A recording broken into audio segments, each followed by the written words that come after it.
Okay, there you go. There we go. Hello, and welcome to our first informal collective chats for 2022.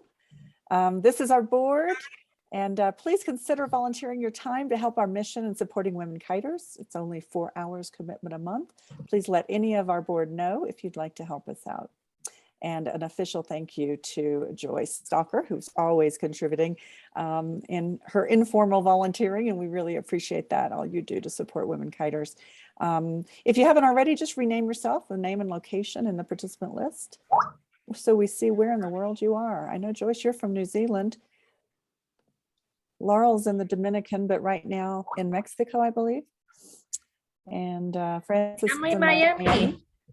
Yep, Miami, Florida for Francis in the US, and I am currently in Angel Fire, New Mexico in the US, normally in South Padre. So these are our new collective chat formats, and what we've decided to do is a monthly, instead of an every other month, where we have a guest speaker, we're now going to do monthly, every month. And so it really prompts us to work hard for you and get more and more inspiring women kiter speakers, kite experts, kite pros, kite champions, to help inspire, educate, and support you in your own kiting. So we're doing that virtually by Zoom every month. And you'll see the links on our Facebook page and Instagram through our link tree to see who's speaking. We'll be updating that all the time, and the links to pre-register for Zoom. So we hope you'll join us. These are informal and with guest speakers. So for today, we've decided to talk about wing foiling and or kite foiling. And these are the discussion points we thought would be helpful. How did you learn to efficiently kite foil or wing foil? What tips do you have to share with other women kiters to take away any trepidation, fear, or concern they may have in order to start? And do you want to learn? And if so, what's stopping you? And how can you meet up with other kiters to learn and advance in this part of the sport? And are there any really great locations you'd recommend for winging? So those are some of the discussion points. I'm going to just stop right there. Feel free to take a picture of those questions, because I'm going to take the slide off and just show our videos. We have a small, intimate group today, and that's perfect for our discussion. All right. So I know on our board, Francis is wing foiling. Yes, Francis? Yes. Yes. And so I'm just going to start with you, because you're kind of our board expert at the current time. So I'm going to start with you. What have you learned well, first of all, I'd like to know, how long have you been doing it? I think our audience would love to know that. How long have you been doing it? And just tell us a little bit about your experience in learning it. What was challenging, or what tips might you have, as you learned to do it? So I started about a year ago, on and off. I'm more of whenever it's windy, I kite, and whenever it's offshore conditions, given the situation and demographic in Miami, I wing, or when it's just too gusty or too light. So my learning curve has taken a little bit longer, just because whenever it's windy enough, I just take my kite and go boost some air. But for me, being an amputee, what the bigger challenge was trying to stabilize on the board first, and then get up immediately and get the wing up in the air. Most people start kneeling, and then as they feel the power, they get up. So I had to start with a higher leader board. I started with a 6'8" crossfly, which is for a one made by Cabrina. And then I moved down to a 6'2", which has 118 liters. That's the perfect size for anyone that wants to begin and have, good boilability and good stability until they get up on the foil. And the thing about wingboarding is that after a few hours, once you start getting comfortable and you can pump and get up in the air, foiling quickly, then you start going down in sizes. So you go from a 6'2" to a 5'8" to a 5'4", and if you want to start jumping eventually, then stay with a 5'2" or a 5'0". So you go down in size very, very, very quickly. So in order to own a gear, ideally you just want to maybe borrow a friend's or get some lessons on somewhere that has the right gear to learn, So the learning curve is not as painful with the stability. And then once you get that, then purchase something smaller with less leaders that you will not overgrown once you are proficient with it. That makes sense.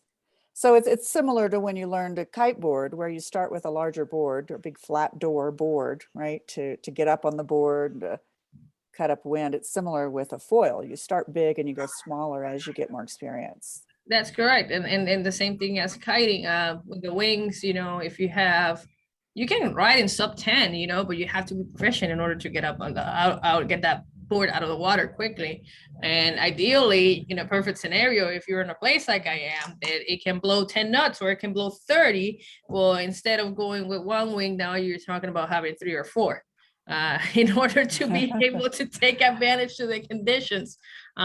So it can get it can get quickly to end up from like one set to having a full quiver in order to be able to go out in every condition. But ideally, what I would just suggest is to have a couple wings, one for lower wind, one for higher winds, so you can maximize as much time in the water as possible. Makes sense. And you're saying, just from a cost investment standpoint, borrow from a friend, take a lesson, see what you do well using, and then naturally, as you get better, you're going to go smaller and buy your gear. That's correct. Yeah, unless you want to do the investment, then and put in a few grand on a bigger size and a few grand on a smaller size. Yeah, right. I mean, yeah. These days also, there's secondhand gear that is pretty good. But gotta kind of know what you're gonna buy into before buying into, because there's a lot of Franken foils out there that are not made for the sport. And if you don't know what you're doing, you might end up buying something that you don't need. Right. Yeah. And so I think Laurel had a question for Joyce. What board size have you been using, Joyce, when you're winging?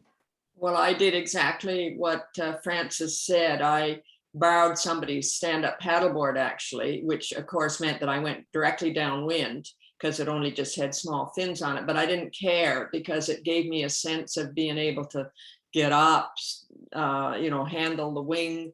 And I learned a lot there, plus in the park, hours in the park, just playing with the wings so that I got some sense of how it worked.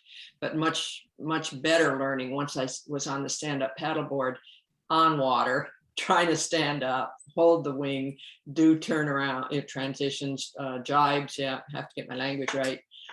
So I think that was a 6'6" or something. And then I took 2 lessons, which were really, really helpful, corrected the mistakes I was already starting to make. And that was on a stand-up paddleboard, but it had a very large fin on it. And it would have been, I think, about a 6'6" as well. And then, because my board hadn't arrived, my real board hadn't arrived because of supply chain problems, I got a loaner that was 6'2", I think. And now I've got my own board, which is 5'6". And everybody goes, "Oh, that's a really small board." And I go, well, it's going to be a challenge no matter what size it is for me. There's no sense going 5'8" or 5'10". I might as well go 5'6". I'll grow into it, and I reckon that'll be the one I stay with for a long, long time. So yeah, I'm at the stage of trying to get up on it with my wing. Getting up on foil is a long way down the road at this stage. But as I was saying before we came online, I thought it was really helpful. And maybe Frances can say whether or not this was part of her learning, probably not, such a proficient kiter, but to go behind a jet foil, or whether some people say it doesn't help because the center of gravity is here instead of up here. But I thought it was really helpful, actually. Well, no, for me, it was definitely helpful to have going behind a boat and just get it, it gives you a good understanding on your stance. We're so used to like riding with twin tips and whatnot that our stance is completely like leaning back, bending like your knees, to like foiling, which you're standing. Even with kite foiling, like I can kite foil, no issues whatsoever. And winging, it's just something completely different. You have that force going forward that you have to counter interact with your forearms at the same time. You have to be kind of like stand a little bit like push back, but not too much, because you just kind of like make that foil just stick out of the water and you just kind of fall every time. So it's just playing around with balance, and it's different. It's different than kite foiling, and it's different than most things, but it definitely helps behind the boat get a good idea of the stance. Well, that's good to hear, because I don't know other opinions on it really. Yeah, that was my experience. And my experience was that the guy said, and it was true, the first time you lift out of the water, your body kind of goes like, this is not safe, and you just go boom and you're gone, and you get a chance to sort of, at least I had a chance to kind of overcome that and go, oh yeah, okay, I'm up now, what do I do now? So yeah, I thought it was really helpful, and I'm going to go back for one. I went for several before I could actually get up and feel confident. And then I'm going to go back on my own little board and try and feel what it feels like behind a jet ski, so that I can get, because it's just so slippery by comparison, just and then it moves. Yes. Oh, that's good to know that that was a good step to do, because it's not cheap. Yeah, thanks for sharing. Those are all really good tips of how to learn. I'm curious, what do you ladies think? And especially Frances, since you've done all of this now and been doing it for about a year. If I haven't been winging or foiling, what would you recommend as the first step? I want to combine them, but I'm not sure where to start. Should I start with just playing around, like Joyce was saying, with the wing on the beach or on land, and then maybe get a paddle board and try it on water just to get the sense of the wing, and then learn to foil separately and then combine them as wing foiling? What do you think? Yep, I think that's a good progression. I think Do you you? have it all dialed down. Yep. So I guess I need to be playing with that wing that my husband bought from Cabrina. Yeah. Take about like at least 45 minutes to get a feel of the pool, to see, your body alignment. Watch a couple videos on where to put the wing, because a lot of people make the mistake at first of hyperextending the arms. Yep. And putting the wing way too far forward. And if that's the behavior that you adapt, you're gonna eat a lot of crap in the beginning when you're trying to set up on the board, because you're not aligning the wing properly, so it doesn't give you that much like forward pull. So you're saying if you extend your arms too far out with the wing, you're gonna face plant a lot in the water. Yes. Got it. Yeah, and I don't like that. I don't want to do that. Yeah. And when I asked we've got our friend and next speaker for next month, Lightwave Dave, joining us. So I'm going to admit him to our conversation on winging. He might have some tips as well. He, you may know, designed and owns Lightwave Dave boards. So I'm curious, because Rob, my husband, who's a really great kiter, says that he thinks I can learn winging with foiling at the same time rather than foiling separately. He thinks winging foiling is easier than kite foiling. Any input there? Any agreement or disagreement there? I think that's a consensus of most people getting into the sport. They feel like winging is safer than kiting in general. Mm-hmm. In general. You don't have all the lines to deal with. It's a lot closer to your body. I'm sure it is safer overall.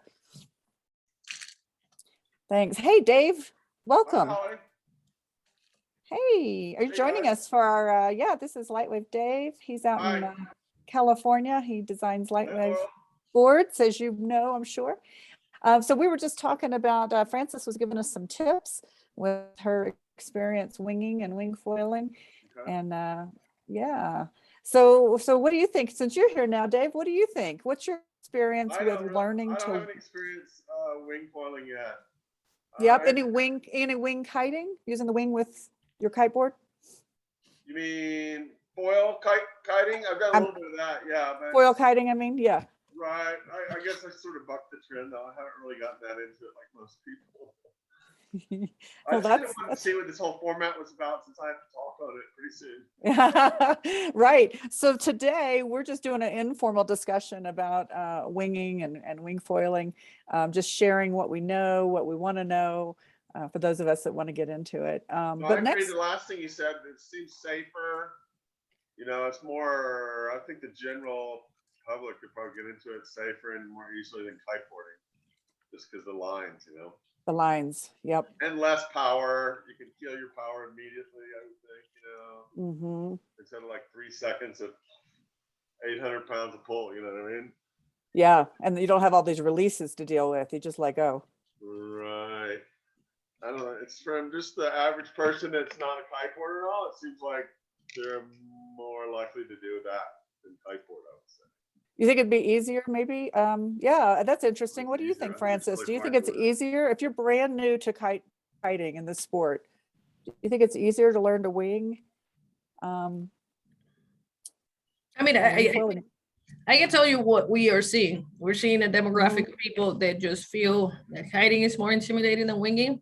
That feel that you can just let go of the wing on the board in any circumstance. And what is certain is you have that wing closer to your body than having 22-meter lines up in the air. So in higher wind conditions, yes, definitely. It's easier and it's quicker to let go of the board and the wing. Now, for me personally, and a twin tip, you don't have that big foil. Winging you do. So it's just like my perspective towards the general population is different.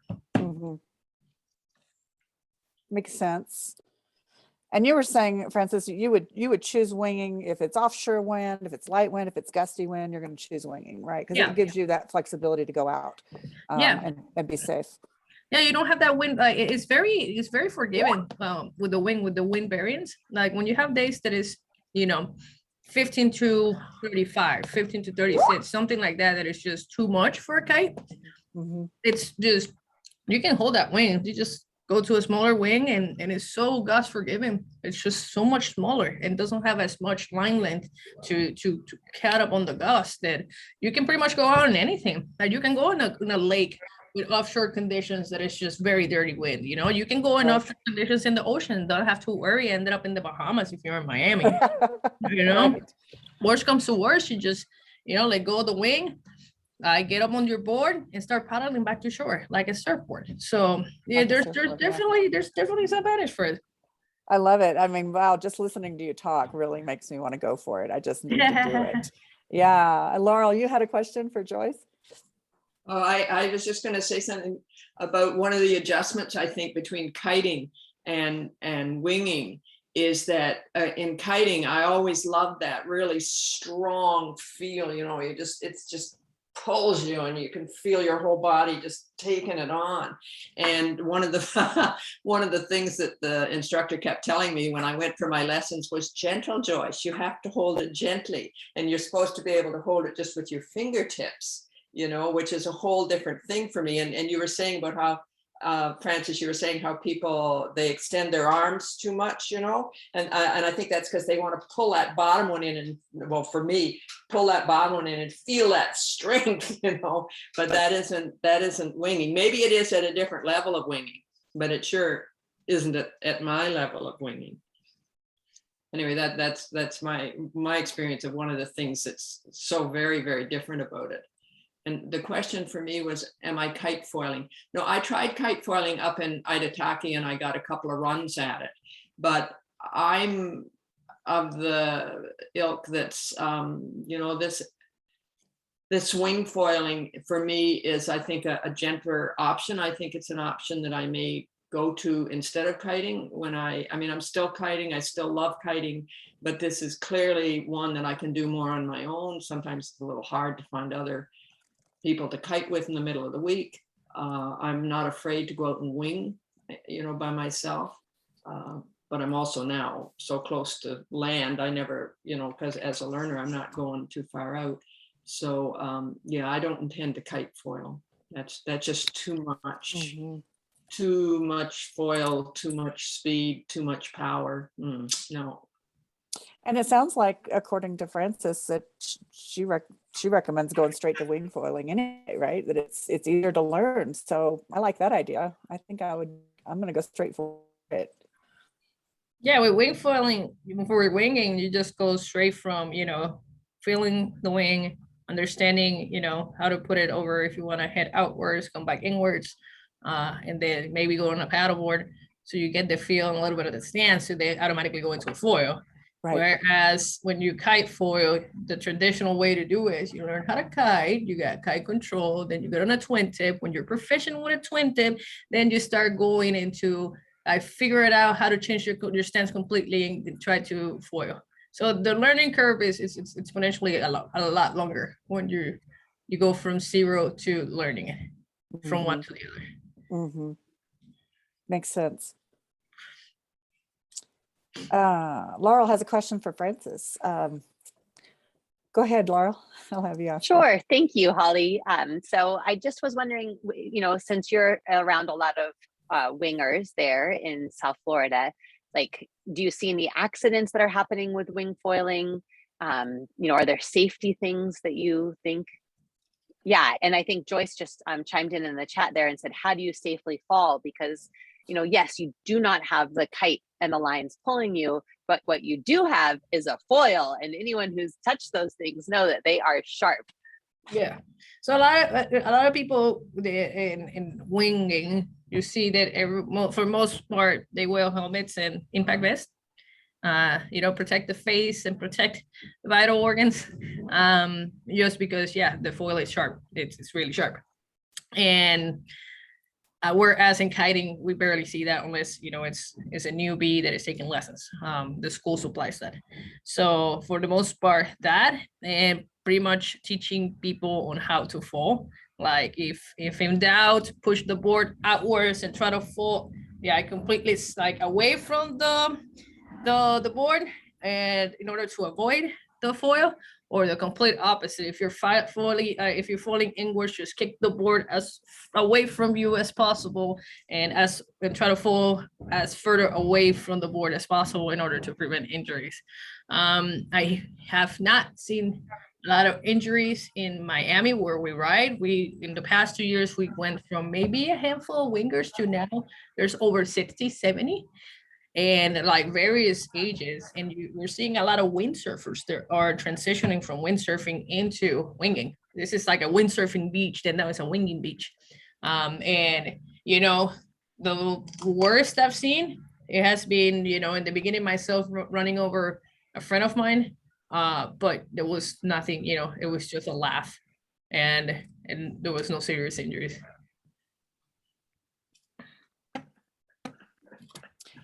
Well, that's good to hear. And it sounds like you haven't really seen any serious injuries where you are, and the key is to try to push the board out and away from you and fall the other direction. Yeah. How about any other safety guidelines, Francis? Do you recommend wearing a helmet, or just when you're learning? So helmet, even knee pad. Because when in the beginning you kneel a lot and go from kneeling to standing, and the surf pad that protects the board in order to prevent slipping, and like that leaves the knees raw. Like the first 4 or 5 hours, you're going to be peeling your knees and they're gonna be irritated. So I use shoes in order to give me a little bit more grip. Booties is not a bad idea, and definitely a helmet and an impact vest. And you said knee pads too, right? Oh yeah, in the beginning. Yeah, if you beginning. don't want your knees to be raw, just because you're kneeling so much and you go from kneeling to standing to get up riding, your knees get really, really sore. And is that any kind of knee pads, or did they make them for this sport? I haven't seen any brand making knee pads for this sport yet. Just now. There's an idea for Cabrina. Yeah. Just now they're starting to make harnesses for the wing.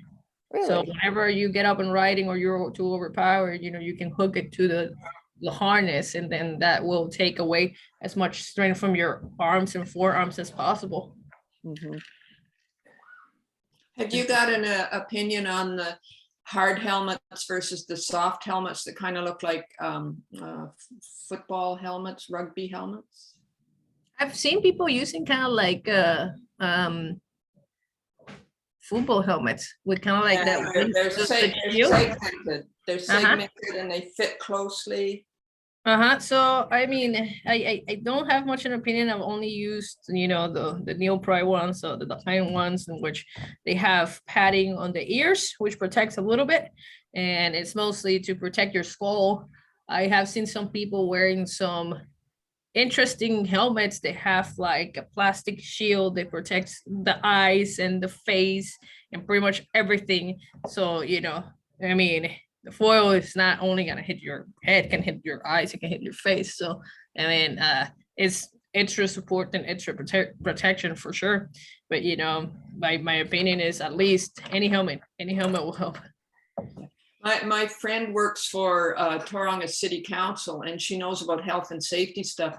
And she said that the road workers have to replace their helmets every year because these helmets are actually made of plastic. And of course, the road workers are out 8 hours a day in the sun, where kiters aren't necessarily. But I was like, oh my God, I've had mine for so many years. And it never crossed my mind that the plastic in it had degenerated. She said, you know, it just becomes fragile, like all plastic does in the sun. So I thought, oh, that's good to know. That's good to know. I mean, it's also like, you know, how much usage do you give it? Are you in the sun every day like a worker, you know, outside worker, or you know, are you a weekend warrior? Yeah. That you just take it Yeah. out and then you store it in your garage and it has good, you know, insulation, so it doesn't beat it up as much. Same thing with the kite, you know. That's good information to have on safety. So I'm curious, Francis, and I don't know if we talked about this before you joined us or not. If so, just tell me. But we were talking a little bit about e-foiling, and do you think that's a good way to learn to foil? Well, Start with the e-foiling? E-foiling stance is the complete opposite as swinging. You have to Okay. stand so much forward, but there is a benefit to it for someone that has never gotten on a foil. Like for me, that I went from kite surfing to start winging, and then I tried the e-foil. I was just like, oh, this is completely different. It's messing me up. But for someone that has no idea on what, you know, what the feeling is with foiling, yeah, I can see the benefit of it. That would be me. So I might try that, just, you know, but I do understand that the stance is different. And so you'll have to adjust, right? Yeah. Later. Yeah. Starting with a big board. Yeah. Good. Some good stuff, ladies. Anything else you want to ask about for winging or wing foiling? What about waist leashes versus leg leashes? So I've tried waist leash. I liked it. I currently doing an ankle leash, a coiled one.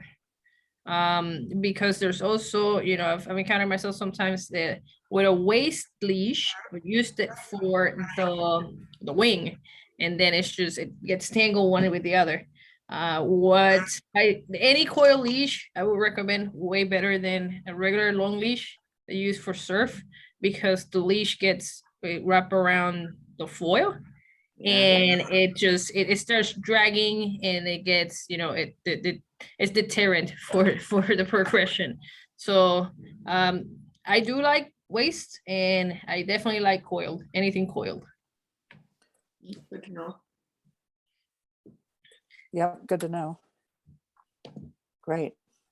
Any other ideas or questions, things you want to share or ask about for today?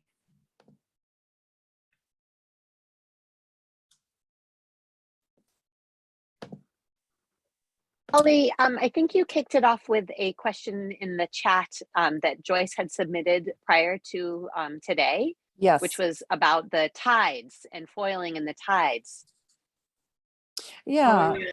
Joyce, go ahead. Do you remember that? I wrote it down on the chat. Yeah. Whether, because we've got some big estuaries that just suck out in a huge tide, and whether or not it makes any difference with foiling to be, you know, in kiting, it's wind against tide always. But does it make that much difference with foiling as a beginner, let's say? As a beginner, definitely. So you should have it, or I mean, it seems to me most of our kiters who are beginners go out in slack tide, so they've got the wind and they've got no tide to whip them out into the Pacific Ocean. Yeah, I wouldn't recommend any beginner to go into like very like aggressive tides, like tides you have like in South Carolina, North Carolina, that are just, you know, like almost like whitewater. you know, like just pretty much to any rider, it's not a great idea. With the foil, you can kind of interact the tides, but you know, to a certain extent. You have to be out of the water in order for that to work. If you're in the water and just creating drag, you're just gonna get pulled with the tide. Mm, mm. Yeah, that's what I see. I see people being dragged out with the dog. With the you can tell they're being dragged out because you can see the whites of their eyes. Right. They're terrified. Right. So it's pretty much the same. We want to have as flat a water as possible, right? Or at least no tide. And deeper water too, right? For the foil board, if you're wing foiling.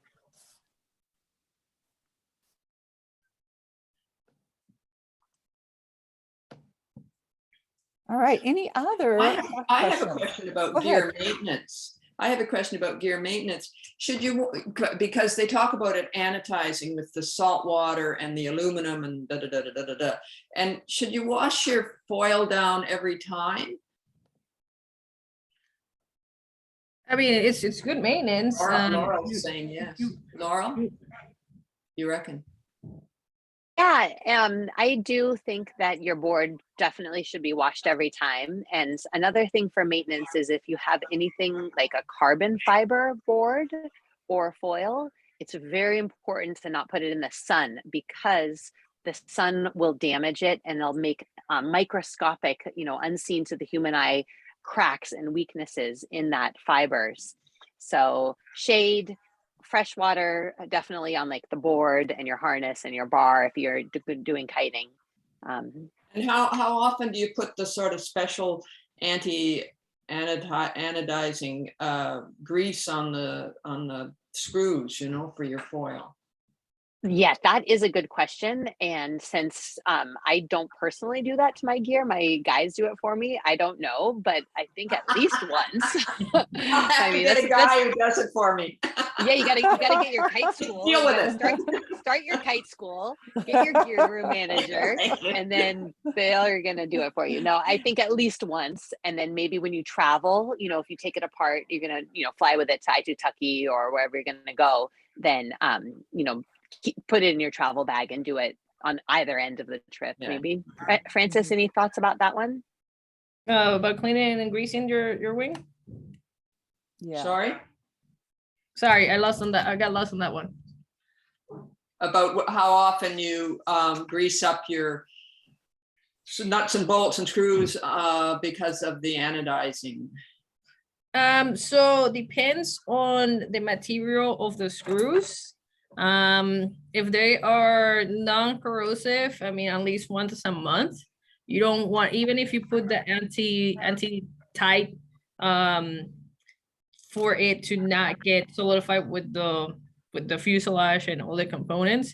If you leave it for way too long, it tends to just seize. So it's good practice to at least once a month, like take everything out, like flush it, clean it, grease it again, just to prevent that. It's good to do it. You don't want your foil to seize, and then it's so difficult to travel with it, and then you have to use a drill to like drill out the screw and try to redo it. It's just not worth it. Yeah, and on that point, Francis, what about traveling with your foil and your wing? How easy or difficult is it to pack that gear up and travel on a plane with it, for example? Well, you know, the thing about traveling is, you know, that board is kind of fragile in comparison to a twin tip, let's say. And it's, you know, it's more kind of like a surfboard material. So it's doable, but airlines, they're not famous for taking the most care when you're traveling with them. So that's a little bummer. It is these days easy to travel with them. Brands are starting to make bags that are specialized for wing boarding equipment. So as long as you stay within the 50-pound range, you shouldn't pay more than $150 just because of the width of the board. If you have a bigger one, if you have a small one, like once you get out in the 5'8" range, you should be okay to just pay a normal fee at $40, bring a couple wings, your foil, and your board, and set off to just your vacation with some winging gear. So it's becoming more and more accessible. What I saw last year says there wasn't any golf bags or any bag that will facilitate the traveling of it, just because they're so wide. The dimensions are very awkward in comparison to like golf bags for twin set gear. But nowadays there's more gear ways to travel with it. Good to know. Thank you. Thanks for that. And I know Nicole joined us from the Netherlands just earlier. Nicole, how about for you? Have you done any winging or wing foiling or kite foiling? No, I have to admit I've never done it. No, so Me I cannot say. No. No, a lot of us haven't, and that's why we're really leaning on Frances for her expertise here today. And you know, Joyce has begun also, and as a beginner, it sounds like, and she's offered some tips and questions for us all. So really helpful. So I'm curious, Nicole, do you have any questions about wing foiling or kite foiling?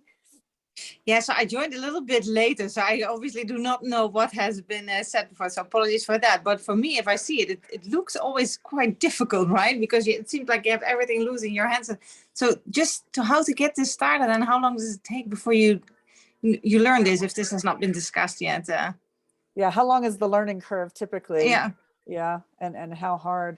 And Frances spoke, actually Frances and Joyce both spoke to that a little bit, but if we were going to sum that up, I think, Joyce, you said starting with a big board, if you're learning to wing, for example, start with a big paddle board to learn just how to wing. She first learned to wing on land, right? Just getting used to the wing itself. Is that right, Joyce? Yes, and one of the reasons I did that, Nicole, was because I've had back problems and neck problems, and I wasn't sure that winging wouldn't damage those areas in. And so I bought only the wing, and I tried it in the park, which was really helpful anyway, just to get the feel of it and the sense of it for many hours. And then when I decided that my body could handle it, I went and I bought the other gear as well. So that, I think that's not a bad step for people to take, not just in terms of their body, but in terms of, oh yeah, I can handle this. You know, I actually can handle this wing. It's, you know, it's something that I can just let go and it becomes a balloon. Yeah, that's a good idea. You learn to feel safe with it, you know, and I think that's part of the whole thing with the foiling is, learning to feel safe. Mm-hmm. Yeah, exactly. And Frances also mentioned, you can learn behind a boat too, right? On the foil, that just to get a feeling of the stance and your balance. So if you have that available to you, you can also learn through an e-foil, taking a lesson on an e-foil. But as Frances pointed out, the stance is really different when you start wing foiling, right, than an e-foil. So you have to be able to adjust that. And then we talked about that actually learning both at the same time is a good idea. Learning wing foiling at the same time, both, is a pretty good way to go. And so that's what I'm going to try next time I get out in the water in South Padre Island, Texas. Very well. So how about we do this? We're coming close to our time, top of the hour. I'd love just to hear from each person today. What is one thing you're taking away from this discussion, this informal talk or chat around wing foiling or kite foiling? What's one thing you're going to take away that's going to help you do better or learn it? Go ahead, Laurel. Oh, thank you so much, Holly, for leading this. Thank you to Frances for your expertise. Joyce, I think the thing that I'm going to take away is my inspiration from Joyce. Look, if you are out there doing it, I am definitely going to follow in your footsteps and also give it a go. So I'm super inspired. I'm going to ask one of my good kiteboarding girlfriends if I can borrow her wing setup next week and get out there and just see if I can make something happen. So wish me luck. Nice. Good luck. Good luck. what I'll take away is how good it was to hear you talk, Holly, about how nervous you were to start it, and how reluctant you were, and was this a good idea, and should I do it, and maybe it's stupid, and maybe I shouldn't, and what am I thinking anyway? Because those are all the things that I sort of have moved past, but I still got a lot of that every time. Like I say, in another hour, I may be out there and I'm thinking, oh, really? Come on, Joyce. But I'm going like, no, every time there's just a little bit of progress, you know. And I laugh. Francis says a year. Francis, if I get it in a year, I'll let you know. Because it is such slow baby steps for me, but that makes me feel safe. But it was really good, Holly, to hear you say all the things that are in my head and that I've been thinking, you know, and especially in the beginning, all those doubts about whether or not this was even a smart bloody idea to start it. Yeah, So thanks for that. of course. Yeah. How about for you, Nicole? I know you joined us a little late, but anything that caught your attention? No, I think it's maybe in line with what you just said. I'm thinking, if other people can just try it, maybe I should also just give it a go. Why not? Yeah. Right. Yeah. And for me, I would say, yeah, everything Joyce said, I'm just nervous about it. You know, hey, I learned to kite surf and kiteboard in my 50s. And to me, that was a huge win, you know, that I had the courage to just do it and try it and have no fear. And that was with the support and help of a lot of people. And so now I feel like with this group of women and our whole community in the Women's Kiteboard Collective, et cetera, that I know I can learn it. And so y'all have given me the inspiration to just go for it. And Francis, a lot of your tips really helped me as well. So thank you. Thank you. Yeah. Francis, any last words from you as far as encouragement for those of us learning or trying to advance in this? Well, you know, it's learning new skills is always humbling. I cannot tell you how many times I got on the water winging and just losing myself on, you know, not so pleasant thoughts like, I know how to kite, what am I doing this?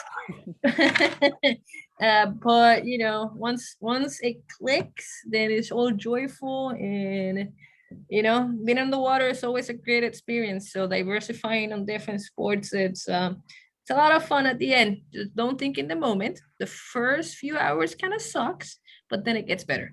So don't get discouraged. Don't get discouraged. Isn't that the truth? And take lessons. I think that's, you know, one of those paths to least resistance, right? Is take a few lessons, a few hours, so that you're not in the struggle for so long, right? That is true. Lessons definitely shorten the learning curve by a lot. Yes, thank you. Thank you. Well, thank you everybody for that lively discussion and sharing your thoughts and concerns. I want to just share with you, here's what's happening next this year in our new format of monthly sessions together. Next month, February 2nd is, next month, March 2nd is Lightwave Dave. He joined our call just for a few minutes to say hi and see what the format was about. He'll be back to talk to us about inspiration and perseverance through kiting, and he might give us some light wind tips as well. April 6th, kite surfing champion Jalou. Do you say it lingerie or lingerie, Laurel? Do you know? Let me help you. It's Jelou Langere. Say it again, Nicole. Jelou Langere. Jelou Langere. Oh, that sounds much prettier. Thank you. Thank you. And May 4th, Kite Pro Sue K.